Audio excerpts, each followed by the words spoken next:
ಎಲ್ರಿಗೂ ನಮಸ್ತೆ. ಎಲ್ಲರೂ ಹೇಗಿದ್ದೀರಾ? ನಾನು ಕೂಡ ತುಂಬಾ ಚೆನ್ನಾಗಿದ್ದೀನಿ.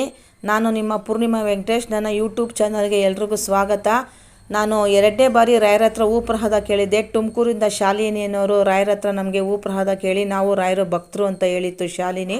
ಅವ್ರ ತಂದೆಗೆ 2 ಓಲು ಬ್ಲ್ಯಾಕ್ ಆಗಿ ಮತ್ತು ಕಾಲು ಬೇರೆ ಆಪ್ರೇಷನ್ ಆಗಬೇಕು, ಮಂಡಿ ನೋವು ಅಂತ ಹೇಳಿತ್ತು. ನಮ್ಮ ರಾಯರ ಮೇಲೆ ನಂಬಿಕೆ ಅನ್ನೋದು ತುಂಬಾ ಇದೆ ಅವ್ರಿಗೆ. ಅವರು ರಾಯರನ್ನ ಪೂಜೆ ಮಾಡ್ತಾರೆ. ಆದ್ದರಿಂದ ಕೇಳಿ ಅಂತ ಹೇಳಿದ್ರು. ನಾನು ರಾಯರ ಹತ್ರ ಹೂಪ್ರಸಾದ ಕೇಳಿದ್ದೆ. ರಾಯರು ಅದಕ್ಕೆ ಅನುಗ್ರಹಿಸಿದರು.